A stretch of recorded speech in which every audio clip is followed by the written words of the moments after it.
Well, good afternoon, everybody, from the Wanchai Exhibition Centre at Art Basel, or Art Basel, as I probably say in my area, 2022. It's a bit more low-key this year, as it was last year, just in one of the halls. We're going to do a little tour, talk to a couple of galleries, and ask the big questions such as, what is art? How much is it? And is that fire extinguisher part of the exhibition? And other big things like that. So first of all, we are at the Kamel Manoir, I hope I pronounced that correctly, gallery. Obviously, not many gallerists, is that what you call them, are flying in due to the COVID restrictions. So a lot of them hire local representatives. And you see a lot of people with selfie sticks who are live streaming for clients abroad. This, of course, is the media preview. And then I think later tonight or tomorrow, we've got the VIP preview as well. So here we have Savannah. Thanks for joining us. Hello, welcome everybody. We thought you could maybe introduce this piece for us. This is your most expensive, I understand. This is our most expensive. You can see me in it. Hello everybody. So this is our Amish Capri piece. So he's more famous known for his cloud gate piece in Chicago, the really big reflector one. So this is one that we have at Art Basel. Usually we have to represent smaller pieces, as he does have quite large installations and quite big pieces himself. So this is from his boy piece. As you can see, the color is very subtle, goes from a pink to red. And no matter what angle you look from it, you can't really tell it's concave unless you look at the back. And this is to change your perspective, or your perspective, sorry, on how you view the art piece. So you come really close, you are in the center, all the way back, and your perspective changes as you go around. All I can think of is the Teletubby incident yesterday and someone accidentally touching it. I suppose you're nervous about how busy it might get over the coming days. What are you expecting? Yes, so we've actually had quite a few kids come in today. So even if this is the private day, it's still a family event with their kids, and they're very amused by this piece. They come really close up. Okay, let's take a step back because it's quite interactive when you come close and not like this. So I've had quite a lot of people doing this. Right, and probably not cheap. So, are you allowed to tell us the pricing? So I think this starts off or is about 600,000 euros. Okay, I'm going to step away.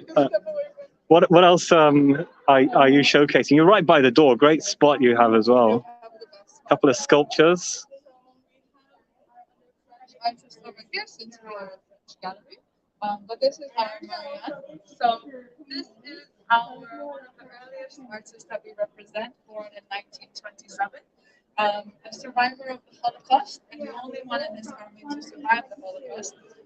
After the World War, he then moved to Jerusalem, had his first piece, or his first solo gallery in the YMCA Jerusalem, then moved to the States to continue his journey in art. And so in 1950, his work was very progressive in terms of using very bright block colors with similar facial features as well. So very Picasso, very conceptual influence. So these are his latter pieces as he passed away in 1977 to a heart attack.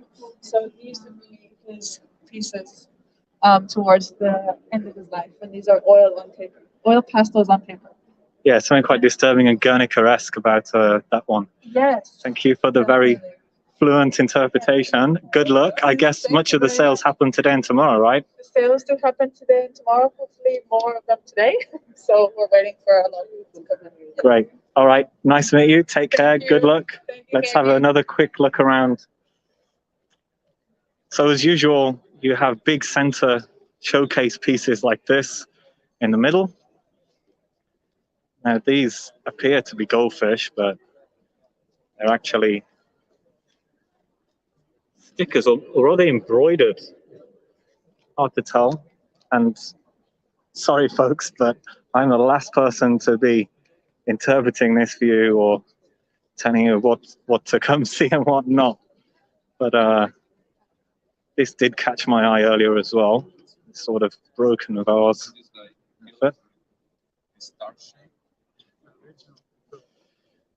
But next we're going to pop over to a German gallery.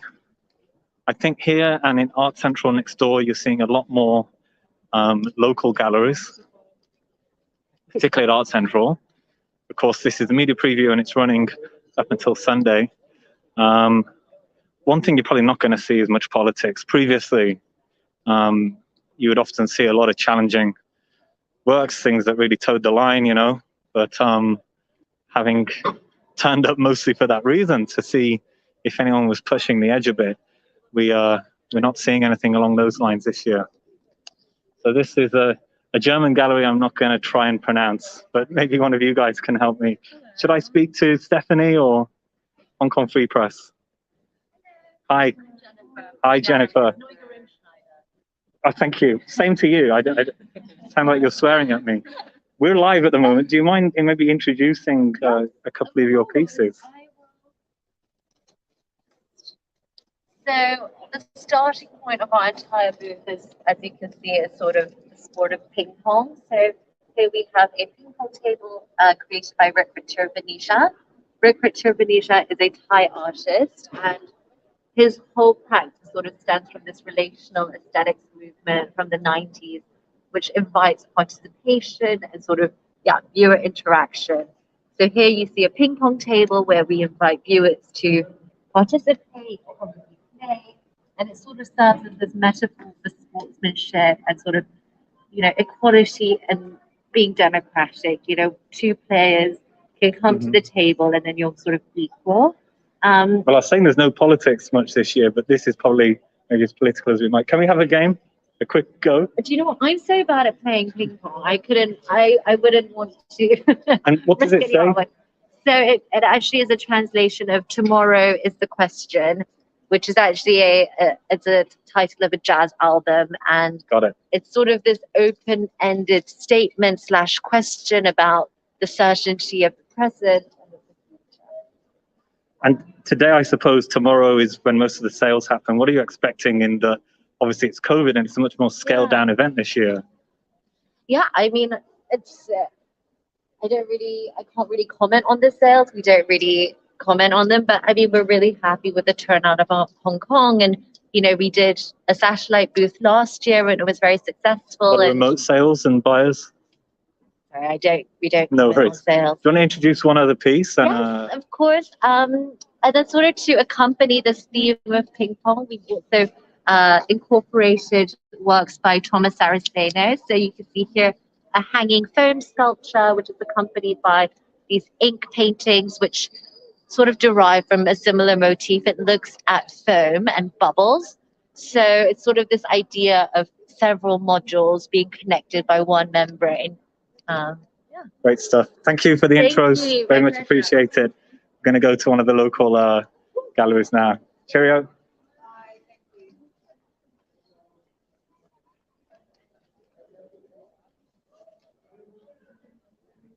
Yeah, I think if you want to wind up some galleries, just pile in and ask how much. So here we are in the furthest corner. I want to take us around.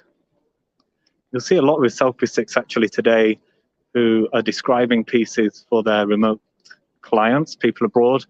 With 7 days quarantine, you're not going to have people fly in as they used to, thousands coming for a full-blown art week.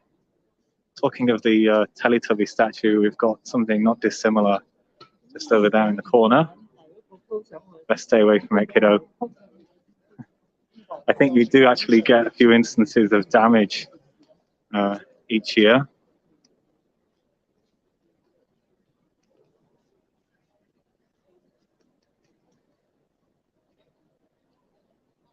This piece popular.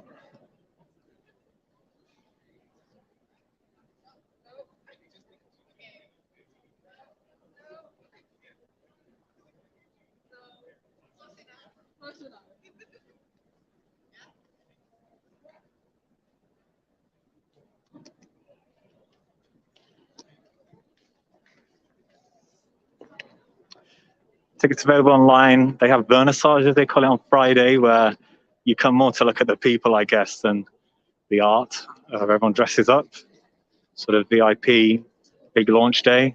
And then Saturday, Sunday, along with Art Central next door, those are the big public open days where it really does pack out. White Cube, London, Hong Kong.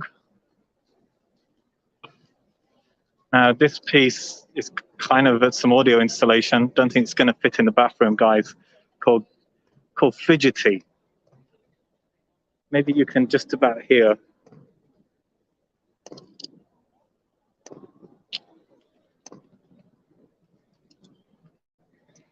Me neither. And a very cool sort of feminine chrome naked robot here at this Tokyo, of course it's Tokyo gallery.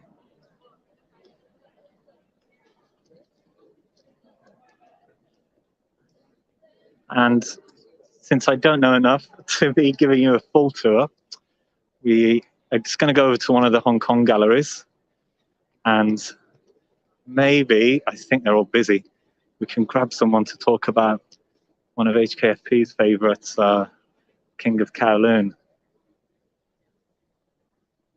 Where's the boss? I think she's busy.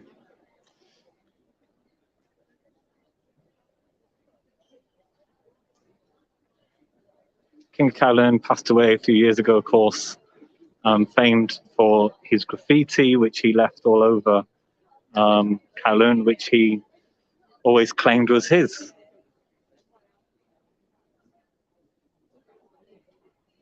As he got older, and when he was in the seniors, old folks home, as we would call it, you could actually see how his writing, which he insisted on doing every day, his calligraphy deteriorated.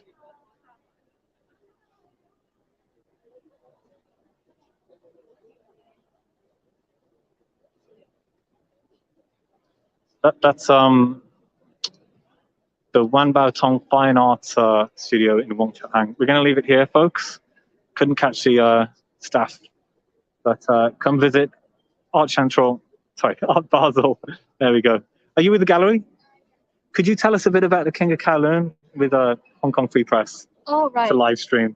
Oh, thank you. Maybe a bit about these pieces. These were done in the latter parts of his life, huh? He's against imperialism and colonialism. Uh-huh. And he also has these fonts. There are different font sizes. You can notice for the words Guo. Should we have a look? Yeah, sure. In particular, for this piece, you notice that some words are larger in size. Yeah. It's because they don't have punctuation marks back then. So these are like, the smaller words are like footnotes, while the bigger words are like the subject and capital, the message that he's trying to emphasize. And there's also, look at this one. There are dates, 2005, October 12th. So that was his, when he was using marker when he was much older, right? Yes. He didn't use ink. I think he was in the elderly center. So Right. it wasn't as convenient for him to use ink. And the date would be his birthday. But one of the tricky part is that this work might not be actually finished on his birthday. He sometimes pre-make works and then pull it out again on his birthday and write the date. So we're not certain if this piece of work is exactly done on his birthday. And for these two pieces of work of larger fonts, they are like a pair. And it was done for, it's like a commission work done for a company called Tin Yin Studio. Are you allowed to tell us how much these things go for? I personally don't know about that. Okay. I'd love to share with you. But you're selling originals as well as NFTs, right? Yes. NFTs, of course, that's getting a little scary at the moment. How is that going? How does it work? I think for the NFTs, they are like $4,000 per token. Yeah. And if you get one of these artworks, it comes with one of the NFTs. And also, you can buy the NFTs individually. Cool. And I guess most of your sales happening today, tomorrow? Yeah, I think so. The All 2 right. days where public viewing hasn't started yet. Well, thanks for talking to us. What's your name? Renee. Thanks, Renee. We're going to leave it there, everybody. All the best, and check out a wrap on Hong Kong Free Press later.